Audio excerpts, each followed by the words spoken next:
Hi, and welcome to the Pioneer Conversations. Today we have with us Sanjeev Bikhchandani, the co-founder and Vice-Chairman of InfoEdge, which is one of India's largest internet firms. They, of course, most famously run Naukri, India's largest job portal. They also have with them sites like 99 Acres and JeevanSathi. InfoEdge is also the biggest supporter of India's startup ecosystem by being investors in companies such as Zomato, as well as PolicyBazaar. Of course, Zomato being the more famous one now. Everybody's been ordering food over the lockdown and gaining weight. Sanjeev, have you gained some weight over the lockdown? I suspect so. I haven't had the courage to measure. And therefore, I don't want to, I'm running away from bad news. You're running away from bad news. Okay, in today's conversation, we're actually going to get to quite a few things, which started with the app ban that the government did. And, one thing I've been noticing is that the internet is increasingly becoming the tip of the spear, so to speak, of the trade war. Do you think we have, or this government or any government in the past has thought of websites and applications as a tool of trade and something that should be negotiated when talking about trade? No, I don't think any government has in the past thought of it, but then also perhaps the opportunity had not existed. Mm-hmm. It's only after an app like TikTok gets a few 100 million users in India, mm-hmm. and a large part of its valuation globally is based on that user base, where therefore you build a kind of dependency. Only then do you get leverage, mm-hmm. right? Where you say, look, I can damage your valuation, and that will damage the economic interest of this company, as well as possibly of your nation, mm-hmm. If you continue to do what you're doing. Mm-hmm. So without that leverage, if TikTok had never come into India and had not been allowed to come into India, what they would not have built a dependency. Mm-hmm. So you can get leverage only after there's a dependency. And I think this government understands that, and that's why they have done it. What do you think that many countries, particularly China in particular, has sort of got a closed garden, closed wall internet? They haven't let foreign companies come in. Of course, famously, Google has not been able to go in. Uber tried, and Uber was forced to leave China and sold to Didi. Where do you see? Should India take a similar stance, or has that time passed? Look, I think India and the government of India and the security establishment, what I gather, and I'm not inside, so I don't really know, my reading of the actions and what I read in the media and on social media is that perhaps India is picking its partners. Mm-hmm. So partner A is okay, partner B is not. So it is unlikely that India will create a walled garden, in my view. Mm-hmm. But yes, there will be barriers for some and not for others. But we've tried to put barriers to capital, and the barriers to capital happen quite early on. But can you really put barriers up to capital? So I think the government has again put barriers to capital selectively. They're saying, if you read that notification, it says investments from our neighbors whom India shares a border with. Mm-hmm. Now, the only meaningful investments are coming from China, mm-hmm. right? So effectively, it's you have to seek permission. It's not banned on paper.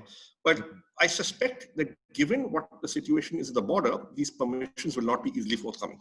Mm-hmm. Right? Mm-hmm. And what they're telling, and the truth is, my understanding is that these barriers have been put only for investments into private companies and not for investments into public companies, mm-hmm. As yet. Mm-hmm. Naturally, so now what this does is it deprives Indian startups of fresh investments where the capital originates from China, mm-hmm. or where the beneficial interest is of a Chinese entity or person, right? Mm-hmm. And look, we'll have to live with that, mm-hmm. right? And if companies to make do without that capital, they will make do without that capital. There are other sources of capital. You can get Singapore money, you can get Middle Eastern money, you can get American money, you can get European money, and it's coming. What about somebody like you who's an investor? I mean, both from a personal as well as an institutional point of view. Is this good news for you? Look, it's we are ambivalent in the sense that, look, where we are on the buy side, it's good news because we have less competition for investments. Where we are on the sell side, right, it's not so good news because one source of capital has been blocked. But like I said, there is enough other capital available, so it's not really that bad. So I think we can manage. I genuinely believe that. Look, it's a trade-off, right? You at one level you're saying we are global companies. It's a global medium. Apps are global. Your audiences could be global. Your market could be global, right? However, essentially all the companies we invested in and our own company, we are Indian companies. And ultimately, sovereign interest will override all other commercial interests. And I think we have to accept that and live with it. And we have to live with it cheerfully. Okay, live with it cheerfully. Now I want to get to the point about, we'll have friends in this thing also. We won't restrict access to capital. Of course, we'll be friendlier to American companies, and a lot of American companies have been investing in Indian startups and telecom companies. Now, we've also said there's going to be, we're talking of data protection. And a lot of the American startups, as well as financial services firms, have been, cribbing about this, particularly the card processing companies we've been hearing about. Do you think, and people are talking of data as the next oil. Do you think even data is going to become a huge issue in future trade and negotiations, data protection and where data is hosted? Do you think these issues will start? Look, this will be a matter to be discussed and considered. There are obviously pluses and minuses of each, strategy that's being recommended. Naturally, the government, the security establishment especially, would like, data of Indians and which is Indian data to stay within the country.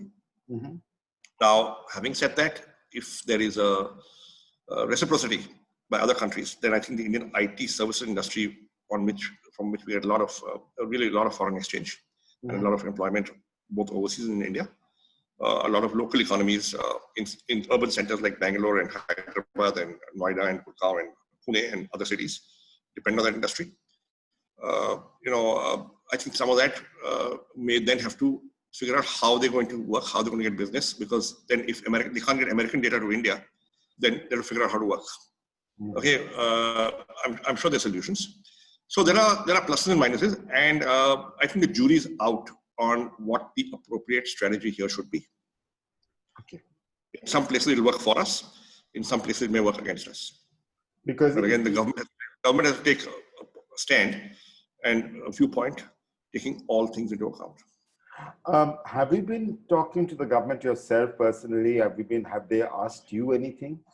No, look, companies like ours, we typically, whatever conversations we have with the government are usually on industry forum platforms, whether it's NASSCOM or it's CII or it's IMAI, on those kind of forums. Or when, someone like Niti Aayog or the IPT invites a bunch of companies for a joint negotiation or a joint discussion just for feedback. And that happens frequently. Although in the last, few months it's happened less because of COVID and the lockdown. But prior to that, it's happening very frequently. Sanjeev, what are your personal... So our point of view has been told, it has been heard, it has been noted. I think NASSCOMs has been, all that is happening. And the government will take a stand, I guess. Sanjeev, I want to get to your personal opinion on data protection. What is your thoughts? What are your thoughts on data protection and privacy, and how the internet economy can keep on running if there's too much protection? What do you believe should happen with data? So I think the first thing I have to recognize is an individual's data belongs to that individual. I believe that, right? Now, you choose to give your data or share your data or store your data with certain websites or apps. They could be private or they could be government owned, or they could be a bank or a nationalized bank, right? You choose to share that data with the understanding it will only be used for the purpose for which you share it. Right? Okay. Now, I think that principle must be intact because that is what individual liberty is about. Right? Okay. What is my data is my data, and I will share it. It will be shared only with my consent for a purpose that is not intended, that I didn't give it to you for. Beyond that, if for a specific reason there's a national interest situation, right?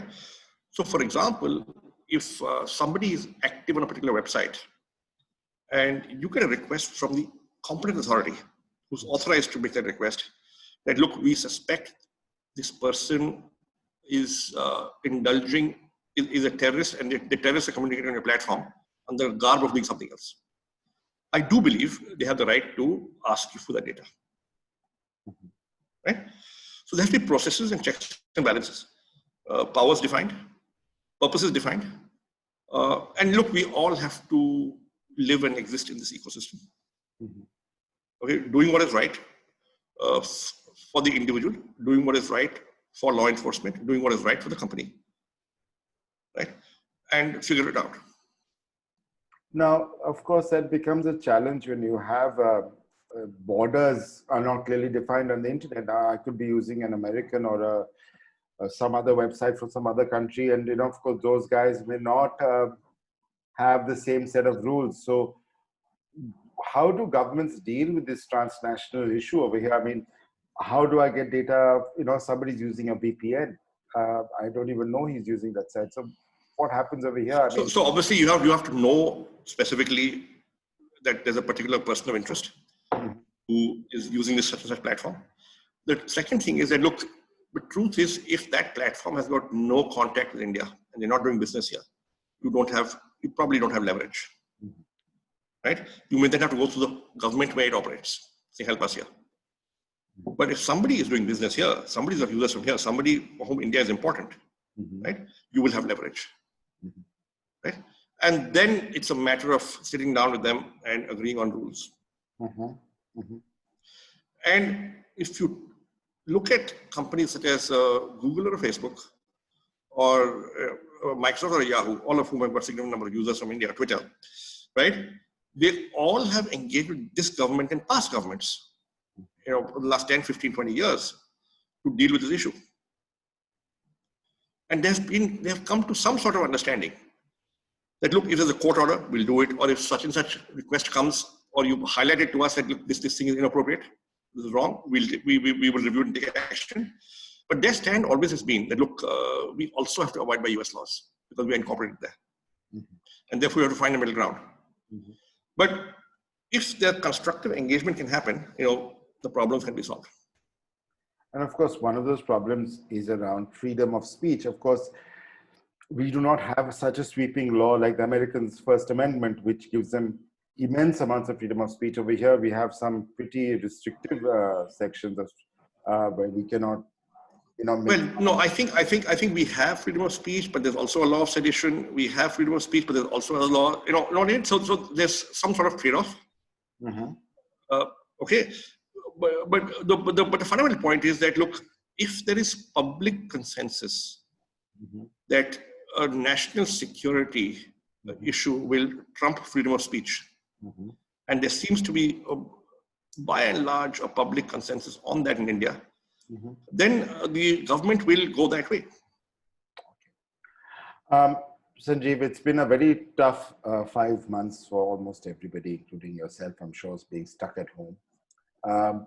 But have you seen the internet change as such in India in the past 5 to 6 months? The way people use the net, not just ordering food, of course, but also with jobs or with marriages. I mean, I'm sure you have some interesting finds from JeevanSathi as well as 1990. So look, JeevanSathi was our only business which actually grew during the lockdown. I think people were sitting at home and were surfing the net and figuring their lives out. Okay, and part of that might have been to find a appropriate life partner, right? So that business actually grew. But look, fewer people are hiring, that's obvious. Fewer people like real estate, that's obvious. I think for the first 2 or 3 months, Zomato was badly impacted. Okay, because dining in was out and the restaurants were by and large shut. While food services was deemed essential by the government, there actually were very few sources of supply because restaurants were not operating. And enough delivery boys had gone home to their villages or their towns.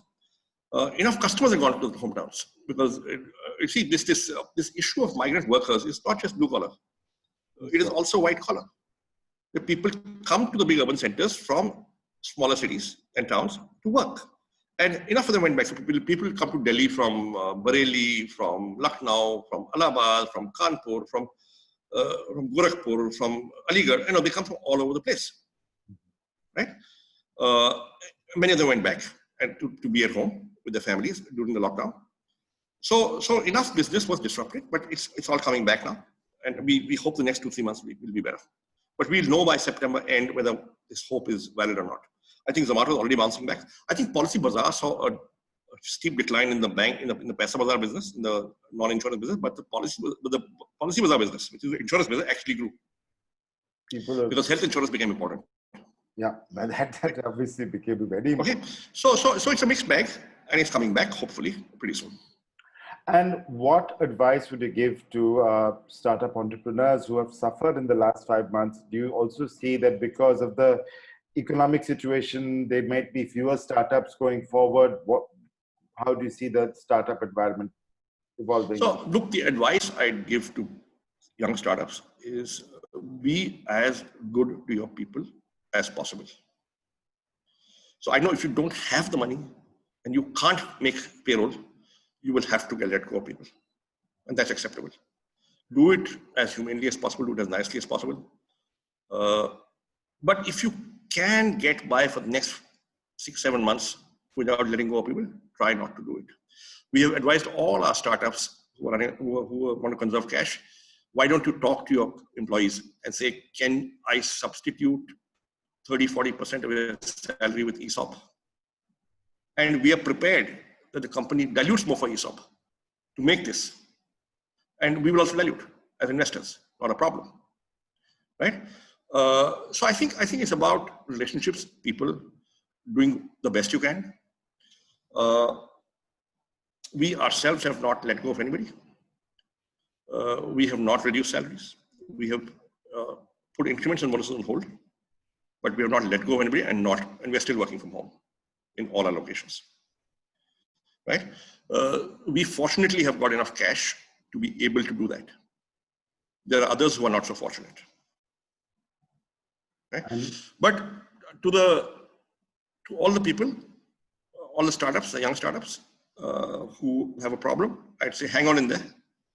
Look, I became an entrepreneur in 1990, right? Since then, this is my 6th slowdown, although this is likely a recession now, and not just a slowdown. And the 2000 meltdown was bad. The global financial crisis was really bad. This is very bad too. 1990 was very bad when I first quit my job, right? So this is not the first time we're seeing a slowdown or a recession. Things improve. So, अच्छे दिन आएंगे, लेकिन शायद थोड़ा समय लगेगा. Hang on in there. Thank you so much, Sanjeev. And of course, the story goes that Naukri was actually started in the Pioneer office back in the day when Sanjeev was working in the Pioneer. Yes, it was. I was doing 2 jobs. I was working in the Pioneer, and of course, with permission of your father, who was my boss, and is a mentor and a close friend, and somebody whom I regard very highly. Thank you so much. It was with consent and permission, and he knew about it, and that's why I was doing 2 jobs at that time. Okay, thank you so much for your time, Sanjeev. Really appreciate it, and I'm sure people will love listening to your words. Thank you so much. Thank you so much. Thanks, Kushan. Thanks for calling me. Thank you. And so say much. hi to all my friends with Pioneer. Okay, will do. Thanks. I'm still stopping the recording. Bye.